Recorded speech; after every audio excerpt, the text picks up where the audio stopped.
Hello, welcome to Eat This, Drink That, Season 2, Episode 6.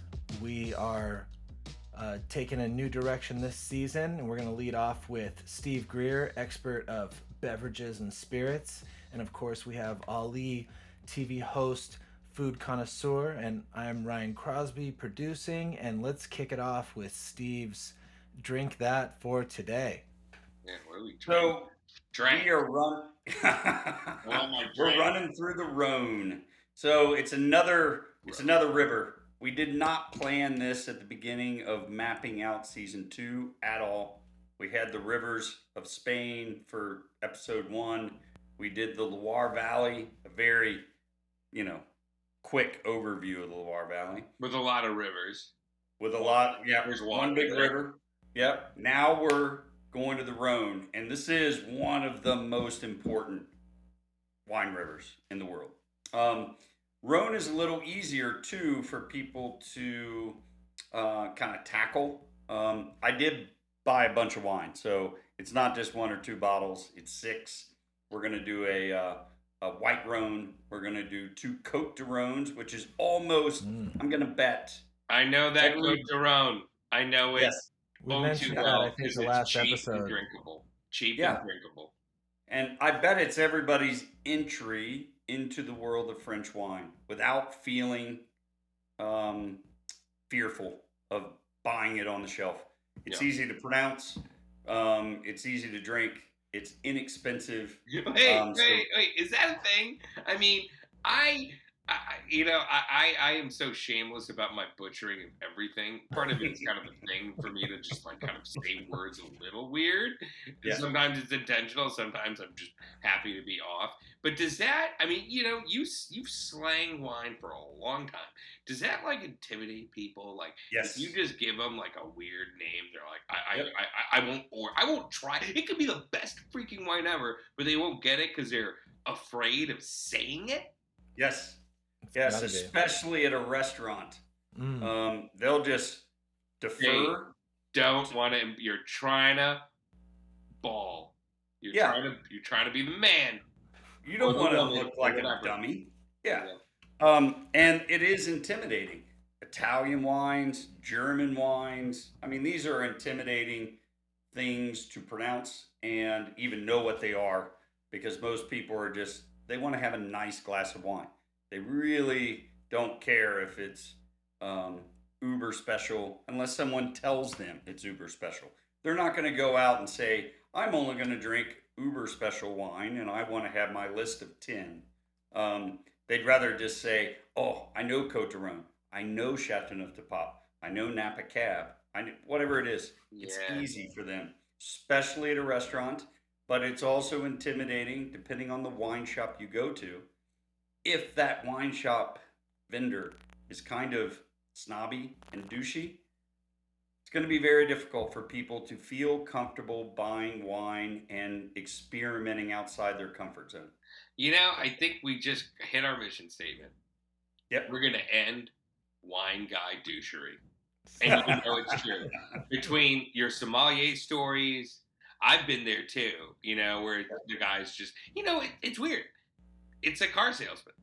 They're but subtle, like Yeah. a spy, trying to upsell you. Like, we can try this. And I'm like, asshole, it's $300.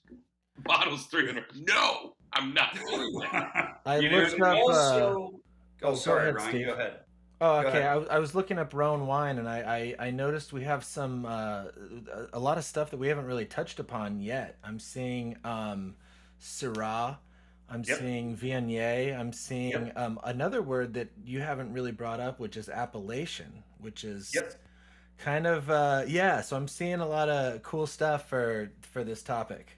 This is going to be a lot of fun. Cool. The Rhone is very easy to understand and to connect with and to enjoy drinking. They're not, and you don't really have to age these wines like you do with a Bordeaux. Huge. I prefer Bordeaux that has at least 10 years of age.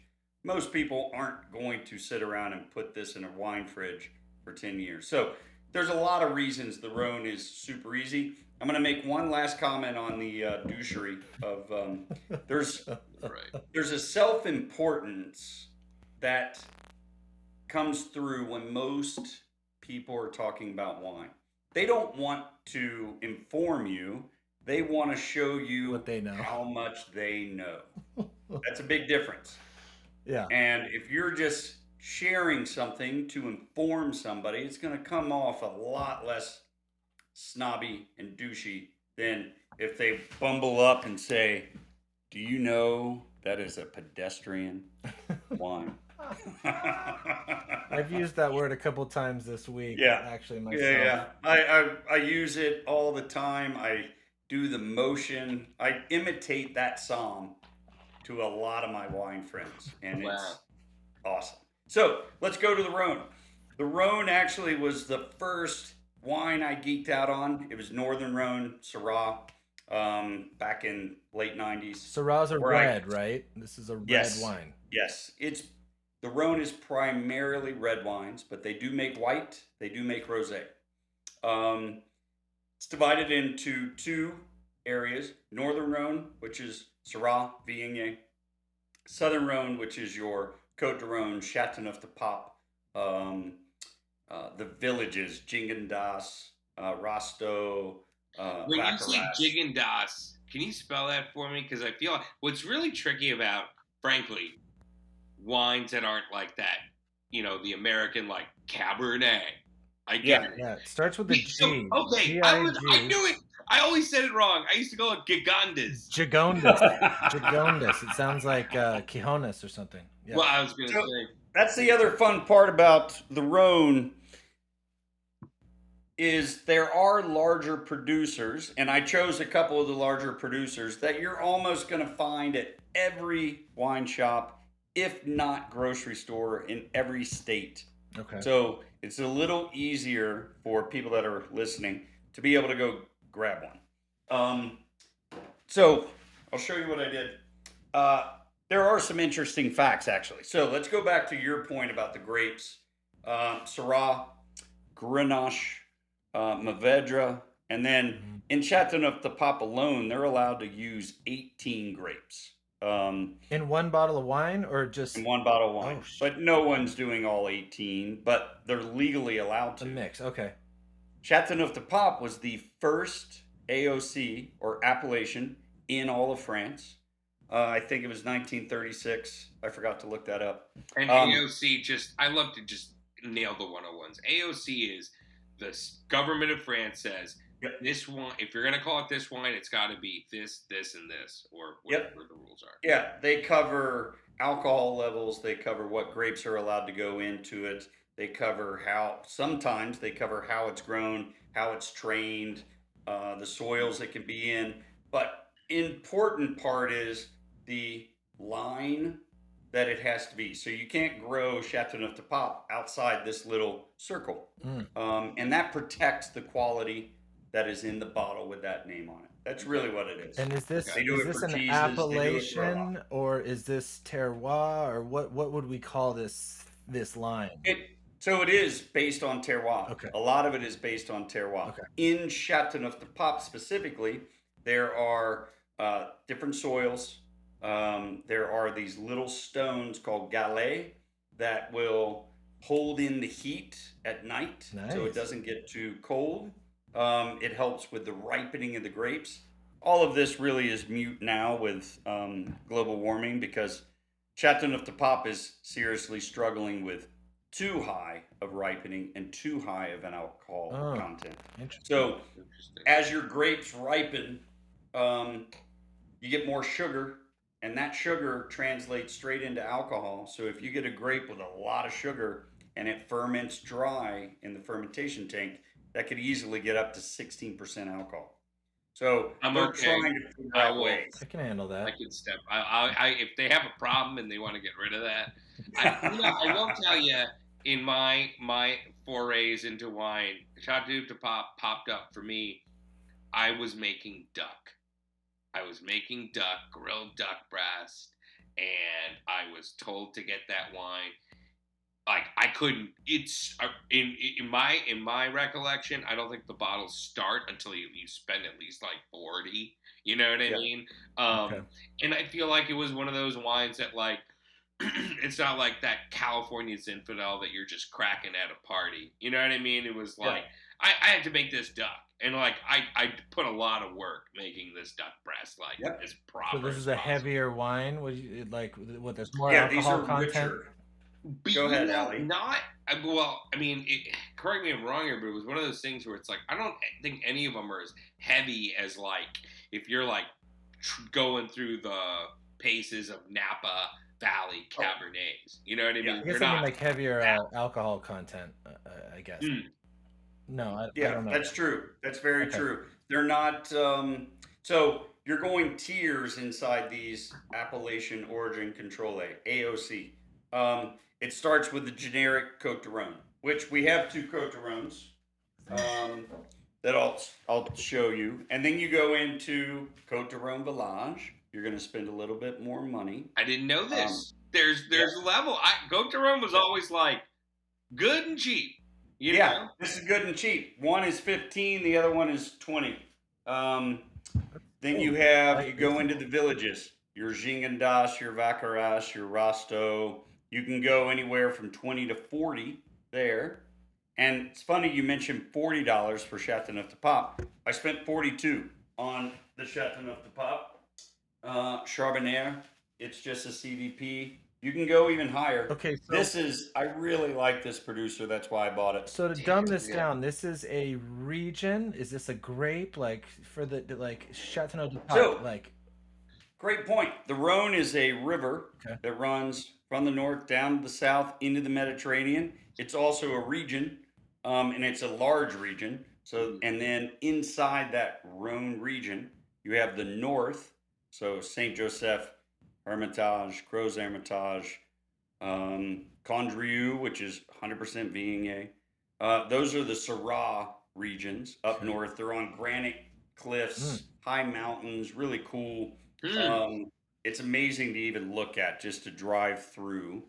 And then the southern Rhone, it flattens out. It becomes hot Mediterranean climate in your head that you think of the Mediterranean and that lifestyle. That is Côte de Rhône. That is Chateauneuf du Pape. It's warmer, hot days, lots of sunshine. The grapes always come to full maturity and full sugar levels. And again, to oversimplify, would this be like a champagne sort of situation where you can only call it this if it's produced in that? Okay. Yep. Almost every AOC in France, every AOC in France is that way. Okay. You can only call it Bordeaux if it comes from Bordeaux. Champagne, Rhone, Loire. Cool. I think So that's one of let's the start. intimidating Actually, we're things gonna. about What's wine. that? I think that's one of the intimidating things for people about wine is they I think we all know the champagne story, but the other ones, it's not as obvious. It's not as whatever marketed the way champagne has been marketed. You know. So Yeah. Yeah, it's funny because it's so identifiable, but it is a place. Because really, the first step with wine is like, whatever is on the bottle, does it have to do with the grape, or does it have to do with the place? Right. And I feel like when you're in France, it's like where we're at. And then what's interesting is as you describe like the hills, you know what I mean, and then of northern Rhone, and then you describe like just the hot weather of southern Rhone. That's changing like how I would approach that wine. Like it's cooling off here.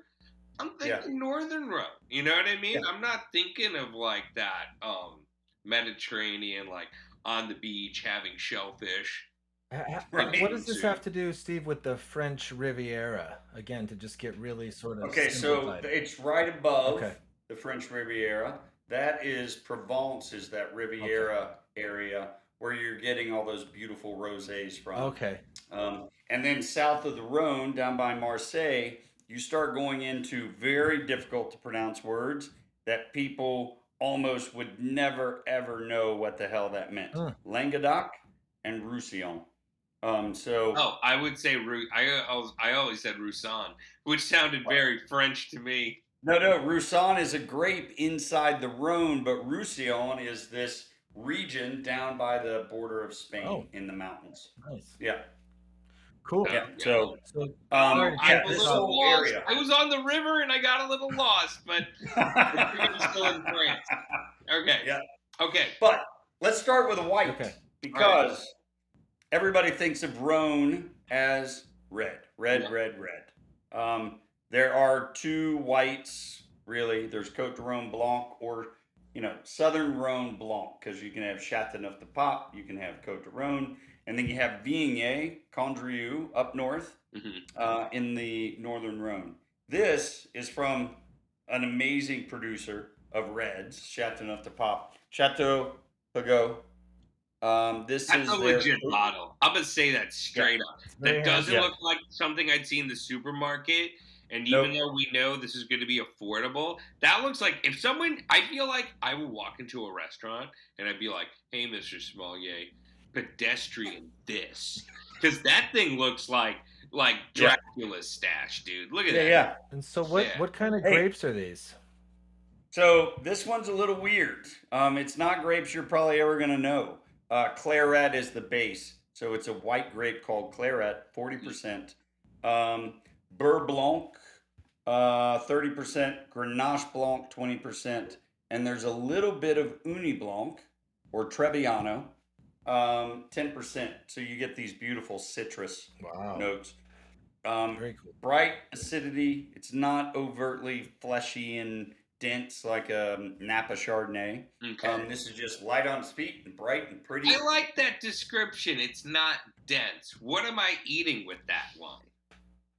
So you already said shellfish. This is perfect with shellfish. Get a bunch of crab legs. Get a bunch of lobster. Hot or cold? Because that's a big difference, right? I feel like what you're gonna drink. Like you're having like oysters on the half shell. Or as you said, or like a lobster roll. You know what I mean? Those are different experiences with the shellfish. So I would say cooler. You don't want. I mean, you could have this with warmer dishes, but this would go really well with a raw bar, crab legs, shellfish, raw bar, lobster roll, all that stuff. Oh, provided that it's a cold lobster roll. Gotcha.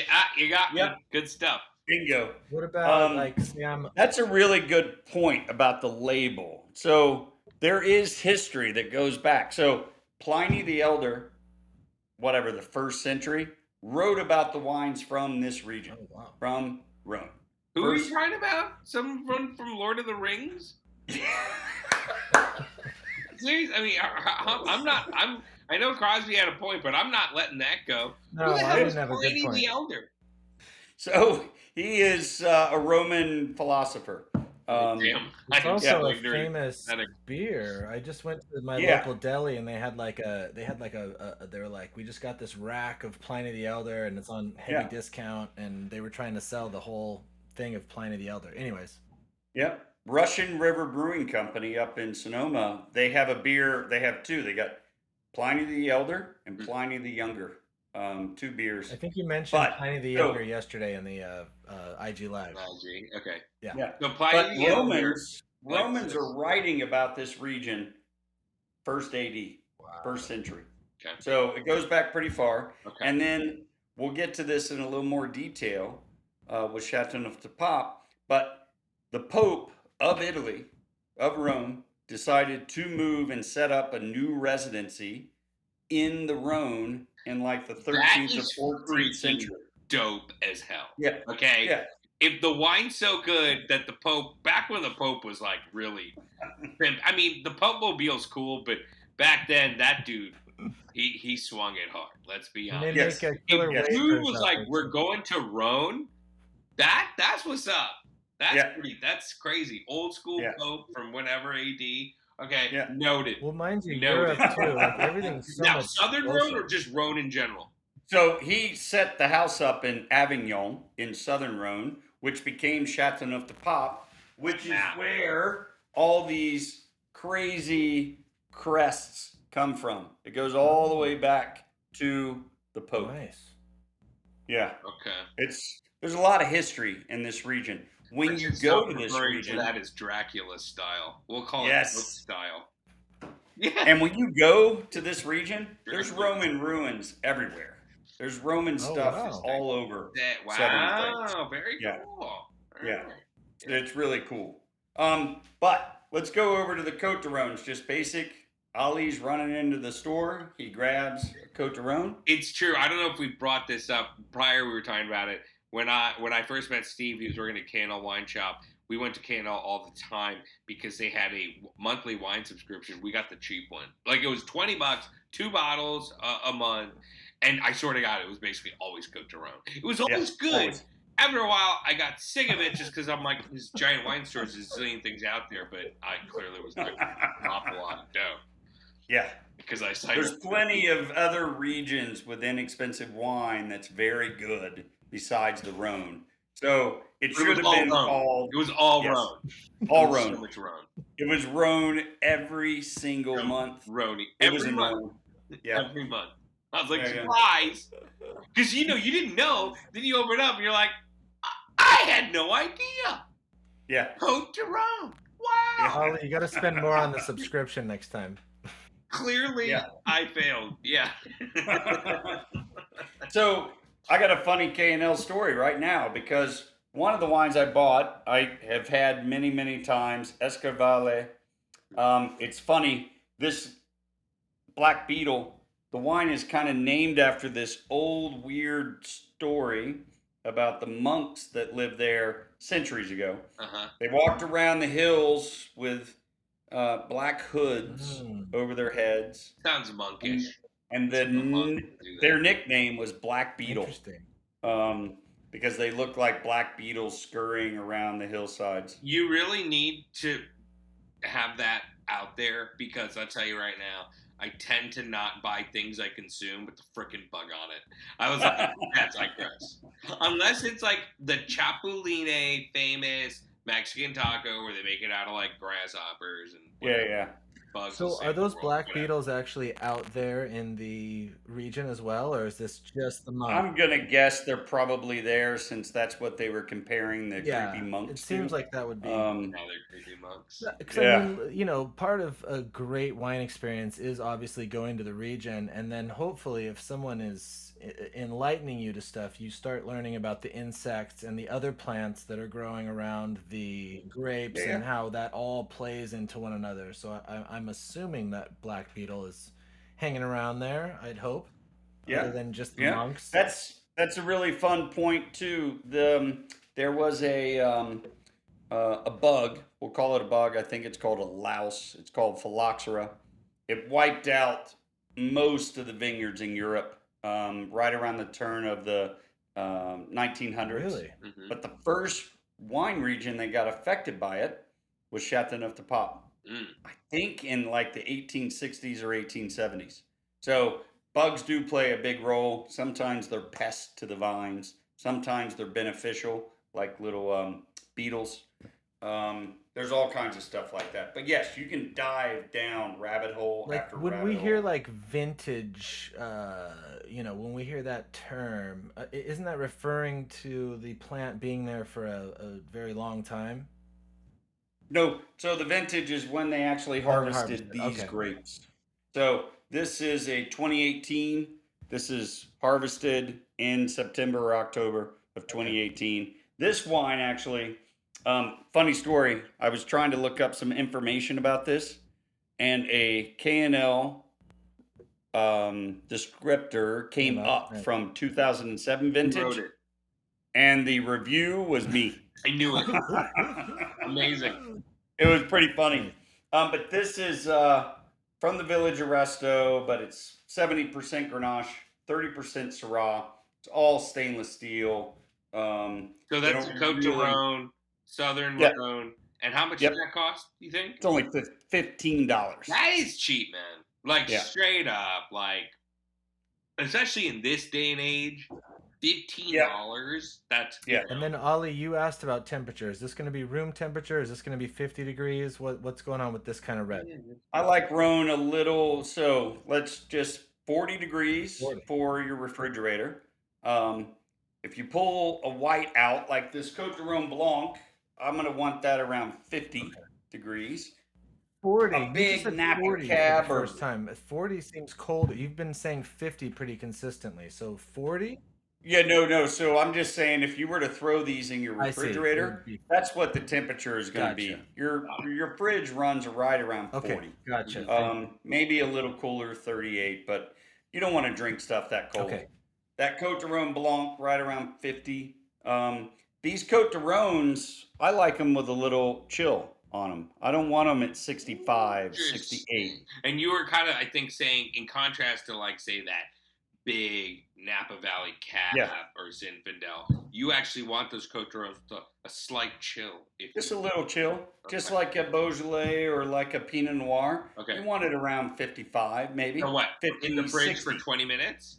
Yeah, throw it in the fridge for 20 minutes, pull it, or leave it in the fridge and then pull it out 30 minutes, 45 minutes before you want to drink Oh, it. gotcha. You know, you never think about just sticking the red in the fridge Yeah. like that. I'm all No. right. Check. Yeah. Mark. Okay, Yeah, cool. there's a lot of reds that I like a slight chill on, just a little bit. But I also have 3 wine fridges. They're all set at 55 degrees. I'll just pull this out of the wine fridge and leave it on the counter for 15 minutes. All right, I think I'm about to have a huge eat this moment right now for that. Yes. For that. So Yeah. we're talking. This is something a lot of people don't necessarily always think about. Red wines having them cold, or at least really we're talking about chilled, right? Yeah. So the Cote de Rome, we're gonna stick it, keep it in the fridge, but Yep. pull it out 30 minutes before I'm gonna drink it. Yep. What are you eating with a chilled red wine like that Cote de Rome? So roast chicken is an easy thing to talk about. But any sort of roasted meat, sausages is the first thing that came to my mind. Um, not many people just sit around and eat charcuterie and saucissons and all the little sausages, but if you're grilling sausages, anything out on the grill, Cote de Rhone, Gingadas, some Village or Chateauneuf de Pape. It's What perfect. about ribs? Ribs would be amazing with Cote de Rhone. Okay, so All right, now warm this is gonna be weird. warm meat. All right, Yeah. get weird, Ollie. This is gonna be weird, and this is more of a question, but it's something that got brought up to me on Twitter a while ago, and I think we've talked about this in general, which is the challenge of pairing wine, particularly red wine, with Indian food. Mm. Now, curry is just there's so broad, but I'm just gonna try and thread the needle here. Still know it's gonna be tricky. I'm gonna toss this out there. Would that wine work with chicken sog? So we're talking about a chicken curry Yeah. with minced Yes. spinach in there. That would work? Yeah. What kind And of curry is this Is is my red or philosophy yellow? on What's going on with the curry? What's chicken side, Ollie? Like what? So chicken sog spinach. will be basically for just an Indian curry. So the spices that you're gonna be hit with flavor wise would be a combination of cumin and coriander, turmeric, some sort of heat source, maybe cardamom, maybe a hint of clove too. And this is there's so Of many course, versions of of course. it, but in Generalizing. terms of what you're looking at, it's gonna be like yellow green. Okay. Green is Yeah. coming from the minced spinach that's in there. It might have yogurt, but just a touch. It could have a little bit of cream because that's how Indian restaurants do it. When I make chicken sog, I don't think I really add cream. Maybe I'll add a little bit of yogurt if I feel like it. But I was trying to hit something that would be savory and then and that's kind of keeping the dial like here, right? So down here, and I don't think it would work, but it would be like that chicken tikka masala, which is very creamy and tomatoey. But then Yeah. I'm turning the dial up to maybe even like, I mean, I'll just say it, a lamb vindaloo, like a spicy. Yeah. So that's just looks like beef stew, but it's Yep. lamb. It's spicy. Maybe it has potatoes in it, but it's got that rich brown sauce that's like a lot of the same spices I mentioned. Onions that have been cooked out. It's been cooked for a long time as well. Would that work? So these wines are sturdy enough to really stand up to a lot. These aren't light, elegant and ethereal kind of styled wines. These have a lot of rich fruit. This has alcohol. I mean, Uh-huh. these are at, this is 14 and a half. These are not, this is 15 and a half for the Chateau Neuf de Pape. These aren't overpowered wines. So most dishes aren't going to overpower these wines.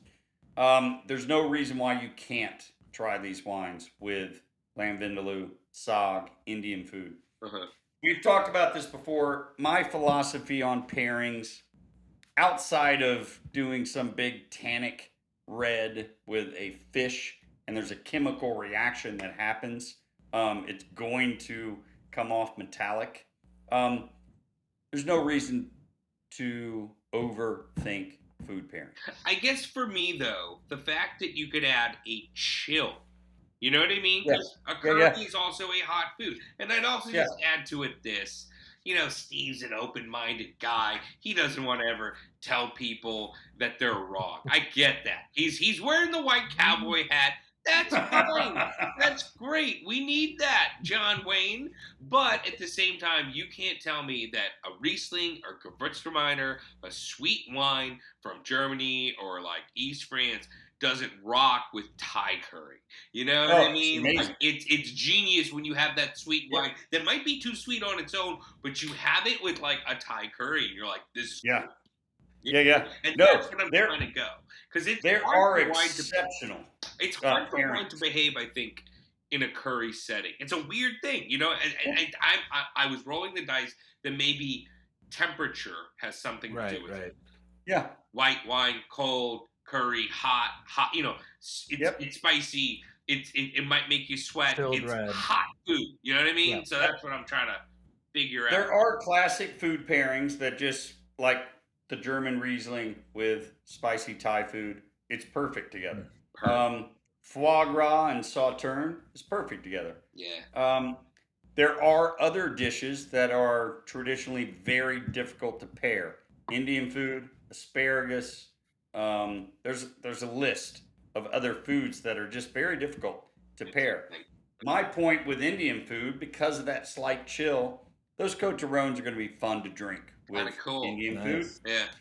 And that Coteron Blanc would be a lot of fun with the Indian food. That's, you know, Yeah. I mean, the fact that you're talking about wines that are $15-20 that could rock at an Indian restaurant. Yeah. And look, a lot of those restaurants, they may not even have a corkage. You know what I'm Yeah. saying? Well, That's the move. You know what I mean? yeah. Traditionally, those family restaurants, and this extends to family Thai, family Vietnamese, family Indian restaurants, have shitty wine lists. Oh, Greer kills it. What minute are we in? Yeah, it's true though. He is totally right. Like, Yeah. I mean, I think, you know, when you think about like what these wines cost, and yes, you got to go to like a legit wine store, but good lord, can you get jacked at the supermarket Yeah. with some popular garbage from freaking, honestly, from the West It's an Coast afterthought. of America, you know? Yeah. Yeah, Clos And- de Bois garbage. Yes. Yeah. And those family restaurants, they just don't have the bandwidth. They don't have They're the doing bandwidth so much. to They got to really get the food right, you think. know. Yes, exactly. That's what's important to You them. got to make sure the buffet isn't set to a temperature that can cause mass poisoning. And I you know what? digress. They normally just defer to the rep that's coming in, and they start with beer and they start with spirits. You know, so an Indian restaurant is always going to want to have a few Indian beers. Usually, that comes from a distributor that also has, you know, wines. For family Japanese restaurants, they might start with the sake, and then they'll just defer to, yeah, send me what else you have in your portfolio for a wine list. It's just a bandwidth thing. It's easier for them to deal with one distributor, and then usually those distributors also don't have a more diverse, interesting wine portfolio. All right. That's why. All right. It's So not- I want to it's get not- back into it, like, because I know, and I want to find out how much you end up dropping for all this stuff. But we've gone through a couple of your roads. Yes. So we and did the a go. That Blanc was $20. Okay. Actually, it was 23. The Cote de Rome was 15 and 20. We're going into Gingendas and Châteauneuf-du-Pape. So basically, villages or more defined AOCs within the southern Rhone. So These are Gigondas is a village, right? yeah, these are $40. Now I gotta point this out because I've been seeing this for years. That Gugal. what? Gugal. E- ATN I have Gugal. seen like buttloads of wine with that stuff. Yeah. He's the largest producer in the Rhone. Period. He's a negociant. He owns vineyards. They make their own wine. This is the easiest Rhone wine to find everywhere in the U.S. That's why I bought it. Okay. And their standard, their quality level, is very good. So you're not going to go wrong with it. Is it going to be the most interesting wine of that region? Probably not. There's going to be other producers. It's a safe bet. It's a safe bet. You don't have to worry about this. So Gingendas is another region. This one is primarily Grenache. Says there's only Oh, red from 70%. there. Says they haven't made white Huh? wine from there for like 400 or 500 years. I'm looking up. Yeah. They got white here. Do. But this is Grenache and Okay. Syrah. Yeah. Another weird grape is starting to come up now, Mourvedre. So it's just a heard that, meatier, bigger grape, more color. So that has 10% Mourvedre. It's only, it's all oak. Half of it is new. So you're not getting too many overt tannins from that wine. It's going to be still a little softer, but you're not going to drink this quite as chilled as your Cote de Rhone. You're going to have this closer to room temperature. So you said it's not tannic. Tannic being wines like I'll say it like 19 times this episode, like a Napa Cab. Why is Yes. it not tannic? Because of the barrels? Well, some of the barrels and the skins of the grape aren't providing overt. Grenache doesn't come across with overt tannins. Okay. Yeah. How much did that bottle cost? What are we eating with it? I'm now because I'm honestly I'm kind of a little fired up. The weather's cooled off here. I might actually buy this when we get off. Yeah. That was $40 for the Gingendas. Okay. The Châteauneuf-du-Pape was 42. Okay. This is a little more of a traditional producer. He's not going to let the grapes get too overtly ripe, but this still sees a broad mix of aging materials. So this goes into wooden vats. It also goes into, there's an old style of winemaking with concrete vats. They use some of that. They use dimmies, which are the traditional wood vat that's used in Rhone. They're 600 liters, so they're big barrels. So you're not getting that much juice to wood contact, so it's going to be also less tannic. And then it does go into some barrel. I don't know. So that's I don't know the pop percentage. way to like put it in 15 different freaking chambers or whatever. Depends on the producer. A more modern producer is going to let the grapes ripen to an excessive point on the vine. Uh-huh. They're going to do a lot of extraction to get a lot of color out of that. They're going to ferment dry. They're going to be 16% alcohol, and they're going to go into barrique or 225 liter barrels, Uh-huh. and a lot of it will be new, and it's going to come out with broad shoulders, punchy tannins, very astringent. So when you put it big through wine. all those different barrels and vats and whatever, that's actually kind of chilling it out, tempering it down a bit. Yeah. You're they call it élevage, but you're raising the wine. You're basically watching that wine come from just juice that was fermented and is now alcohol based, and you're aging it in different vessels to allow it to evolve. And then you do the blend of all those different vats. In the case of this one, Chardonnay. So it makes it smoother. Yeah, smoother. Wow. You know what else did this? And I think Crosby will remember this from college days. The double chamber bong. It made it smoother. You know I'm right. Like, yeah, that was a cheap pot shot 90s. We went to college joke, but it actually bears perhaps perhaps the gentleman at graphics learned his art, his craft. Steve, are they putting ice in this like we would From put the road. into our bongs? Are they putting ice in the chambers? But I'm not wrong, am I? And I would add to it, one of the things that I've always loved about wanting to just understand more and figure out how to find really, really good French wines is compared to California, Australia, right? Even to a certain degree, maybe South Africa. Like the transformation of a grape to what a French wine can be is what I find so fascinating. Yeah, it's incredible. Yeah. Yeah. It's like where'd the sweet go? Where'd the tart go? Where the whatever went? You know what I mean? It went through the double chamber bond. It's the balance between the tannins, the acidity, the fruit, and the alcohol, all combining in this alchemy to the finished product that's on your palate as one unit. You know, that's, I think it's so funny to actually walk out of here and now I can say this to like the jerk sommelier and be like, I just really appreciate the alchemy. Dude. Oh, I went, awesome. Do it. The brain is. Hey, and on the food. Yeah. So now I love duck. I love game birds. I love pheasant. I love quail. These wines are perfect for all the birds. Including chicken, party styled recipes. So it's really interesting on a food point that you're bringing this up because the other day, and I think I was looking at Instagram, I saw someone post duck. And I grew up like, especially like going out to French restaurants in the 80s into the 90s, appreciating what a game bird can be, right? But there's something like I've found in my food journeys where it's like, I don't want to get hung up on eating just some hunk of an animal. You know what I mean? Like I want to fixate on a flavor in a different way than just like rip its chest out, bring it to me. You know what I mean? Like I want to have some more evolved. What restaurants are you going to? What? Yes. Medieval what are they doing in Austin? Medieval times.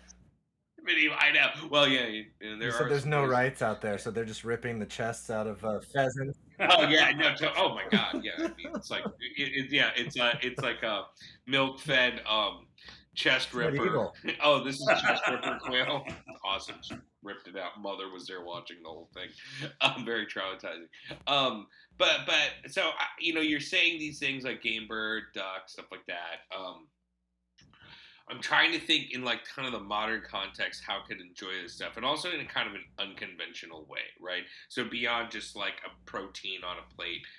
When I did Chateauneuf Pop, I did I grilled the duck breast, I rendered the fat off, I collected the fat, and then I threw it in a pan with blueberries and cream, and I did a splash of that wine. Cut the breast on the bias, and there you go. But now I'm thinking like, could I get like, could I have Chateauneuf Pop with Peking duck? You know what I mean? Like, could that work? When you get the real bun, Peking duck, the hoisin sauce, that crisp skin chunk of meat, that could work too. Because you know what I mean? Like those duck dishes, really. You know what else you could do? Yeah. Goat and lamb. Oh. So goat tacos, roasted goat, roasted maybe we're lamb. thinking, dare I say, birria, gentlemen? Yes. Like that's. I was about to say birria, but I'm like, that's a little trendy. I'm gonna stay away. But not if you're having it with the gigandas. You know what I'm saying? No. Yeah. No. Yeah. Okay. Good. Soup goat. Hey, you know what? That'll. You know what? How about this? Like, because sometimes I feel like Ethiopian. Ooh.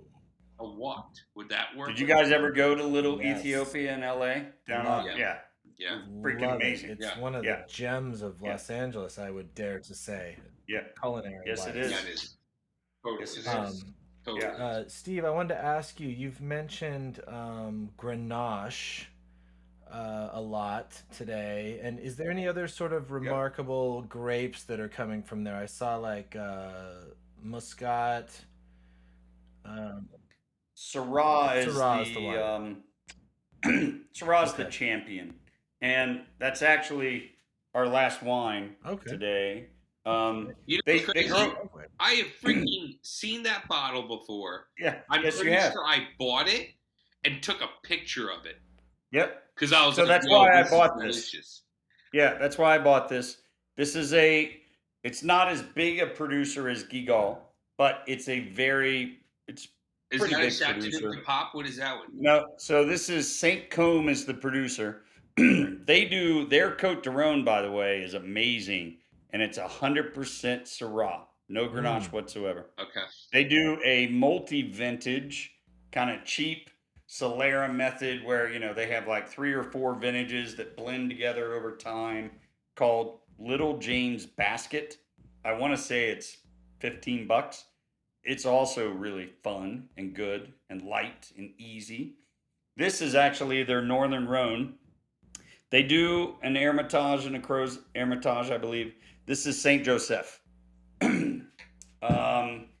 This they call it is Syrah, but they like to call it a local clone called Sarin. Short Excuse me. for But, syringe. I can but tell it you what. it's Syrah. It is Syrah. Syringe. Sorry, my voice And is St. going Joseph a little is bit. the name of the village, so that's Yeah, this basically is the what area in the I'm thinking Northern St. Rhone. Joseph. Okay. Yeah, this is Saint Joseph. I pulled out because I want to remember. There are a lot of different rules up here. So, one of the other villages in Northern Rhone is Cornas. That's 100% Syrah, always. But Hermitage, Crozes Hermitage, they're allowed to add Viognier. Huh. So, and I have Is some Grenache numbers like for a you. filler grape? Is that what people throw in there? Like, is it sort of a lesser? Well, no, it's a serious grape in the Okay. Southern Rhone because almost everything is 70% Okay. Grenache. Yeah. There's even some Chateauneuf producers that do 100% Okay. All Grenache. right. I haven't heard that yet from you, But so I was just curious about that. in the Northern Rhone, they add in and sometimes co-ferment with the white grape Viognier for lift, acidity, sometimes alcohol, and floral. So more Okay. aromatics. Interesting. In the Cote Rôtie, they're allowed to add up That to 20%. is the one I had with the duck. That sucker. Ah. That was expensive. That's It's expensive. very expensive. That's expensive. I didn't buy a Cote Cote Rôtie. Rôtie. Okay. You'll notice. I bought Saint Joseph. Ooh, so Saint Less Cote expensive. Rôtie, also a Northern Rhone. Yep. Mostly Syrah. Wow. Yep. 20% Viognier is allowed in a Cote Rôtie. That's incredible. I can't believe all this. That's a ball. I remember, like, I'm way back when it was like they don't come cheap, straight up. You're No. like, yeah. It's like, you want a big, you want a large Benz sedan? We're gonna start at 70. That's just the way Yeah. it is. Yeah. Saint Joseph is allowed up to 10% whites, and they use more Marsanne and Roussanne. Marsanne being fuller bodied, that gives it. So I feel richness. like I'm gonna go out on a limb here. Saint Joseph.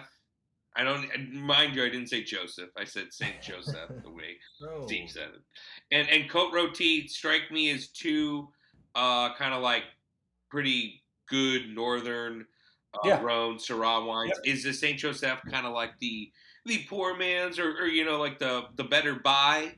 Yes. So actually, there's the region Crozes Hermitage Mhm. is the largest producer in the Northern Rhone. Okay. So it would be Crozes Hermitage is your entry point Okay. into the world of Northern Rhone. Cool. Saint Joseph would be next. Okay. This was only $42. That's it. All right. Okay. Yeah. You know? I mean, you can easily climb into the hundreds for a Cote Rôtie or wow. Hermitage quickly. Okay. Yeah, Oh, but you quickly. said Hermitage was the entry. No, Crozes Hermitage. So Crozes. Oh. So there's Cote Rôtie and then just Hermitage. Hermitage. Because I've seen those good. I would have been like, oh, he said I have to start here. $162. Right. Okay. Yeah, it's the Crozes Hermitage is the largest AOC up there. They produce the most. I think it's like 50 or 60% of all Wow. the Northern Rhone wines. So Yeah. as far as like, let's just call it classical pairings, we don't have hard rules on this. would all these wines kind of match together similarly with foods, or is Yeah, it yeah. different? And you can start getting into richer, bigger, meatier dishes here with Okay. Syrah. Syrah's got some tar and some it slightly floral, but it's a meaty, rich grape. Mhm. Okay. And so you can start doing beef dishes with lots of sauces and a Syrah. So some of the more Unbelievable. conventional Um, fine dining dishes, if you will. Yeah, you don't have to just do fine dining either. You could do roasted Okay. pork with this.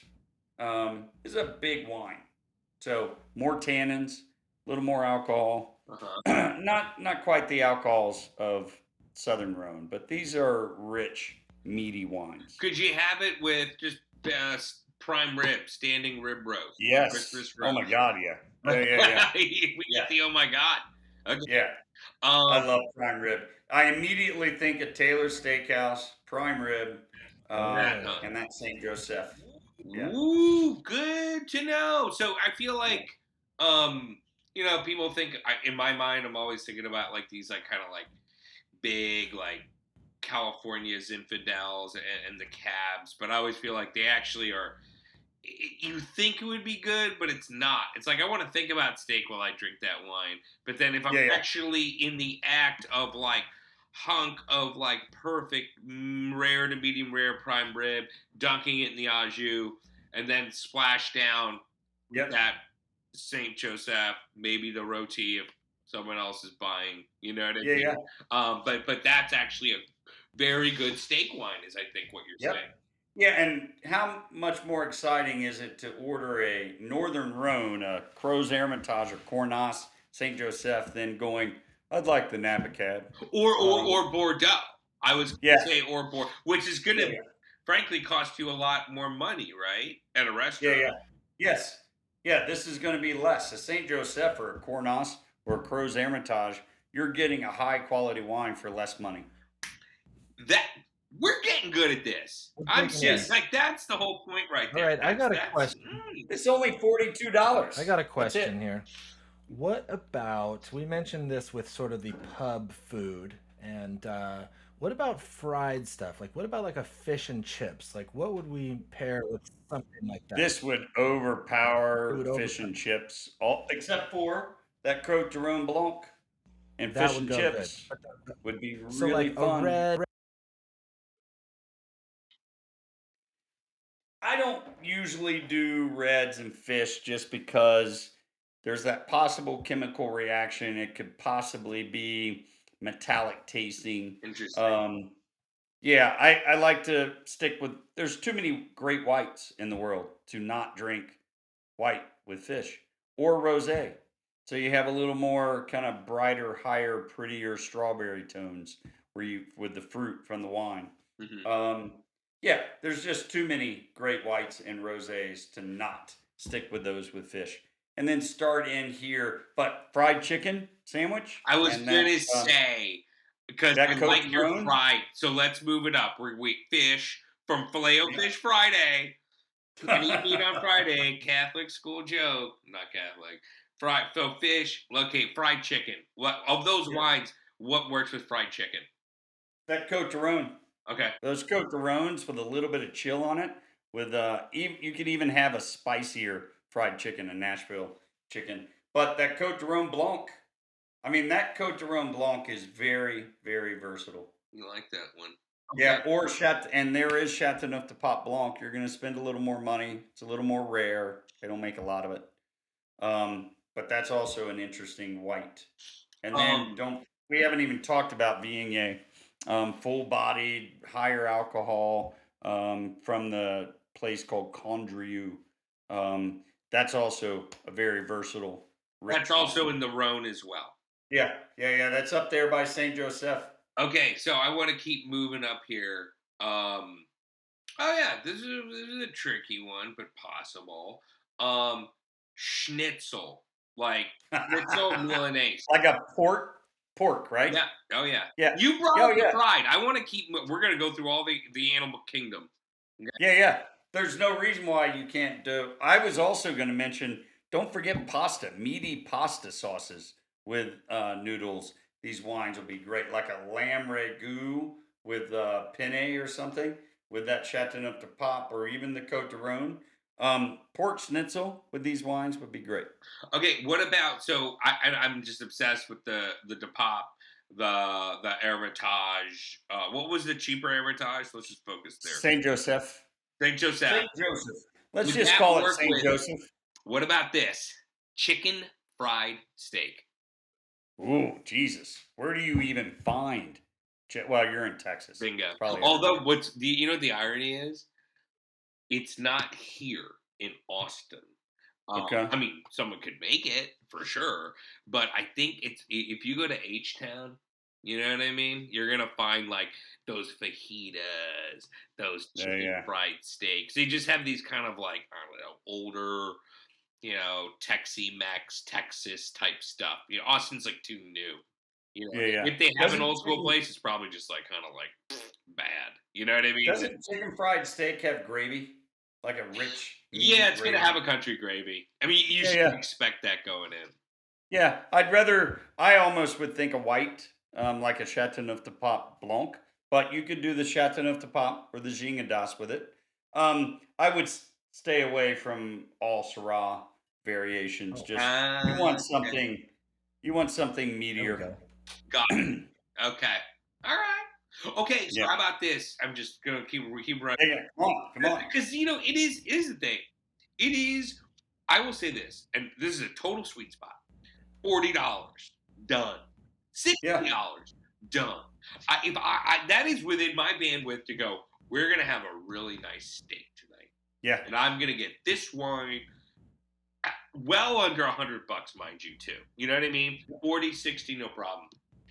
What cut of steak would you recommend with, you know, the Hermitage, the Saint Joseph, the DePop, right? The fattier, the ribeyes, the ribeye side of the world. And one of my favorite things to cook at home is leg of lamb. I freaking love lamb, but to cook a leg of lamb. With that Saint Joseph. Wow. Or any Syrah, Northern Rhone Syrah would be amazing. And just to remind you. Can you guys hear me, by the way? Can you hear me? We got you. Yeah. Okay. Something cut out. So it says we're on minute 1 of our recording. No, you cut out. 57:22. Okay. So I cut out and mine just restarted. Okay. Yeah, you cut out for a while. Yeah, we have, I can't see. Oh yeah, 58 minutes. All right, let's pray this works. Keep going, you guys. The most expensive wine today was the Saint Joseph and the Chateauneuf de Pop, and I only spent $42 on both of these. That's it. This is gonna be my last thing before I'm sure we have to kind of wrap this up, but it is getting near crisp weather time, right? Yep.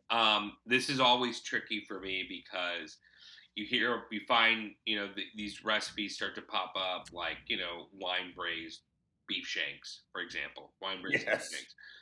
Problem is with those dishes, and why I actually like to order them at the restaurant, is whatever you're paying for, you also have to buy the wine. So even if the cut of meat is cheap, you know, you gotta friggin' buy 2 bottles. I mean, you gotta cover the meat with this stuff. What would be a good wine here for braising? That cheapy Cote de Rhone, the Black Beetle, $15. Okay, there it is. Yeah. You could buy 2 of these, or you could buy 1 for the braising and the cooking, and then jump into that Chateauneuf de Pop or Saint Joseph for Cornas. Genius. So the Southern Rhone for your cooking wine. Yeah. Northern Rhone for your table. That's the move. Because I'm telling you, I looked at these recipes and I'm just like, shit, this is going to cost me. You know what I mean? And, you know, like, of course, it's not like I want to save the most precious bottle of wine and then boil it. Yeah. But think about it. Think about that recipe that calls for Calvados. That's going to set you back $60. But it was a splash of Rooney. You know what I mean? It was for this much. Yeah. So you have to think about that kind of stuff. But if you're planning that braised beef shank dinner, it's getting cooler outside, you're going to have a great Saturday night.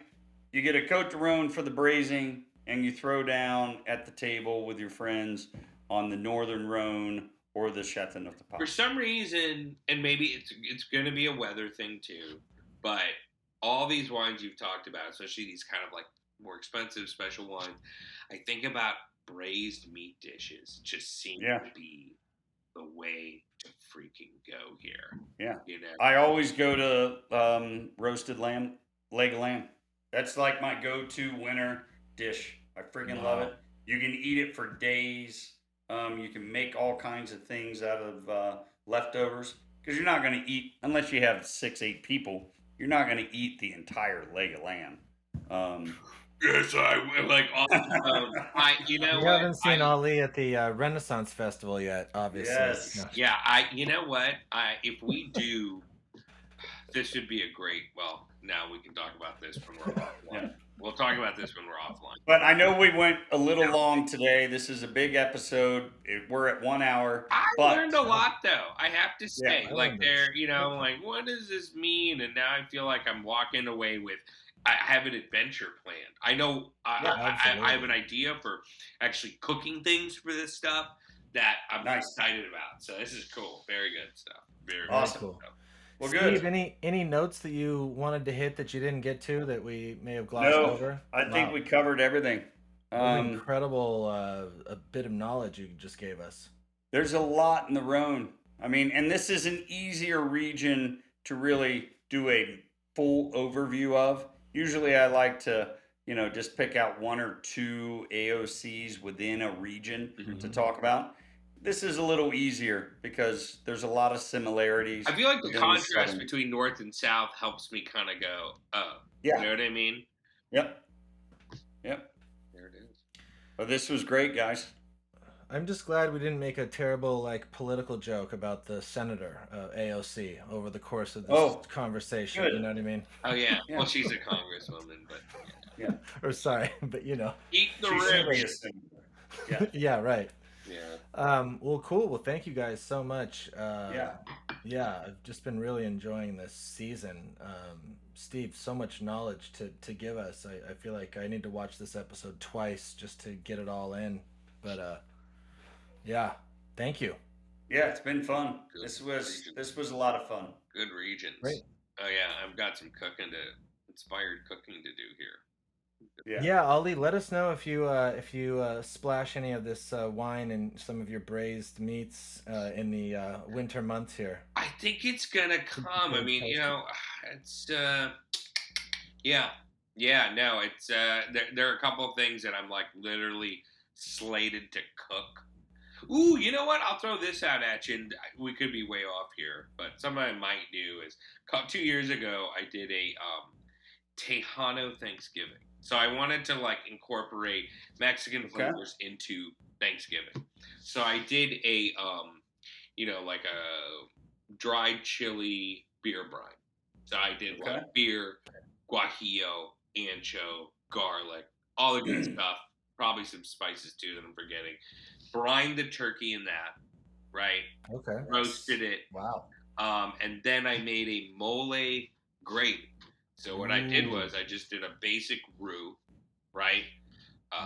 Added chicken stock till I got it to, gravy setting. And then I spiked it with a little bit of cinnamon and chocolate. I just, moles can have so much to it. My kid's allergic to nuts, so I had to I just wanted to kind of bring in what I thought was interesting about mole. And you know what? I also had I had a chili puree bread. So I simmered and then pureed ancho, guajillo, pasilla peppers. Yes. And that was also the gravy too, along with the turkey brine. What wine would I drink with that? And obviously Cote de Rhone, slight chill on it. I mean, you could and at $15, you can just have 5-6 bottles of these around for everybody to enjoy with the turkey. Yeah. So Cote de Rhone with that mole gravy turkey. Yeah. I remember I made a chicken as an example, and I brought it to one of my guys who's a he's just brilliant. Probably like he's got the best street taco in Austin. Really? He's awesome. He's awesome. Like he slings $2 tacos, but he worked in restaurants. You know what I mean? It's not just like some spot where all the homies go to. Like he's a chef, you know. And I brought him that meal, and he literally was like, "It's good." And it was weird. I mean, it was just basic gravy, basic white gravy, or basic, gravy. You know what I mean? Yeah. Not a brown gravy. And there's yellow gravy. I don't know what you call it, chicken gravy, whatever. That I always do for freaking Thanksgiving, like gravy done, but just a little cinnamon and chocolate. I'm getting really hungry right now. Just Now I want mole. You know what I mean? It's weird. Anyways. Yeah, I want mole now. Oh. Wow. Gosh. Ooh. So on that note, would any of these work with a mole? Yeah. That the Côte de Rhone is that versatile. It's light enough. It's not going to overpower the food, and vice versa. So it has some richness to it, but it's still light on its feet enough to where neither one is going to overpower the other, which is really all you're ever wanting to do with food pairings is match. Would the Saint Joseph work with a biryani?